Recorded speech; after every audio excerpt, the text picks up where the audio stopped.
Hi, இன்றைக்கி CR விலாக்ஸில் நம்ம பார்க்க போகிற ரெசிபி வெஜ் குருமா தான். நம்ம ஹோட்டல்லாம் சப்பாத்திக்கு சாப்பிடும்போது ஒரு குருமா கொடுப்பாங்க, அது அவ்வளோ டேஸ்ட்டாக இருக்கும். ஸோ அதே குருமா வந்துட்டு வீட்டில் எப்படி பண்ணுறது அதே டேஸ்ட்டில் அப்படின்றத நம்ம பார்க்க போகிறோம். அதுக்கு நான் இன்றைக்கி 4 வெஜிடபிள்ஸ் வந்துட்டு எடுத்திருக்கேன். பொட்டேட்டோ, கேரட், பீன்ஸ், அப்புறம் பட்டாணி எடுத்திருக்கேன். பட்டாணி வந்து ஃப்ரெஷ் பட்டாணி தான் எடுத்திருக்கேன். நீங்கள் காஞ்ச பட்டாணி எடுத்திங்கன்னா 4லேருந்து ஒரு 5 மணி நேரம் வந்துட்டு ஊற வச்சு அதை ஆட் பண்ணிக்கோங்க. ஒரு 1/2 கிளாஸ் தண்ணி ஊற்றிட்டு கொஞ்சம் உப்பு சேர்த்து வேக வச்சு எடுத்துக்கோங்க. 2 விசில் மட்டும் வேக வச்சுக்கோங்க.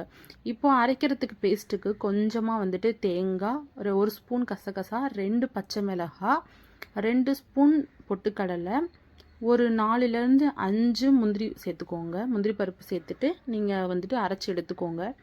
இப்போது ஒரு கடாயில் ஒரு 3 ஸ்பூன் ஆயில் ஊற்றிக்கோங்க. 1 ஸ்பூன் சோம்பு, பட்டை, கிராம்பு, ஏலக்காய் எல்லாத்துலேயும் ஒன்று ஒன்று சேர்த்து பொரிஞ்சதுக்கப்புறமா 2 பெரிய வெங்காயம் சேர்த்து வதக்கிக்கோங்க. வெங்காயம் ரொம்ப வதங்கணும்னு அவசியம் இல்லை, கொஞ்சமாக உப்பு சேர்த்துக்கோங்க. இப்போ வெங்காயம் லைட்டாக வதங்கினதுக்கப்புறமா 2 ஸ்பூன் இஞ்சி பூண்டு பேஸ்ட்டு சேர்த்துக்கோங்க. இஞ்சி பூண்டோட பச்சை வாசனை போகிற வரைக்கும் வதக்கிக்கோங்க. நான் இன்றைக்கி சின்ன தக்காளி இருந்ததுனால 2 எடுத்திருக்கேன். மீடியம் சைஸ் தக்காளி எடுத்திங்கன்னா ஒரே ஒரு தக்காளி போட்டால் போதும். தக்காளி அதிகமாக போடணும் அவசியம் இல்லை. தக்காளி வதங்கினதுக்கு அப்புறமா வெஜிடபிள்ஸ் எல்லாம் தண்ணி இல்லாமல் ட்ரையாக வந்துட்டு சேர்த்துக்கோங்க. இப்போது 1/4 ஸ்பூன் மஞ்சத்தூள், ஒரு 1/4 ஸ்பூன் வந்துட்டு சில்லி பவுடர் சேர்த்துக்கோங்க.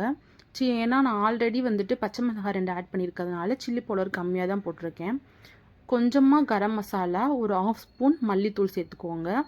சேர்த்துட்டு நல்லா வதக்கிக்கோங்க.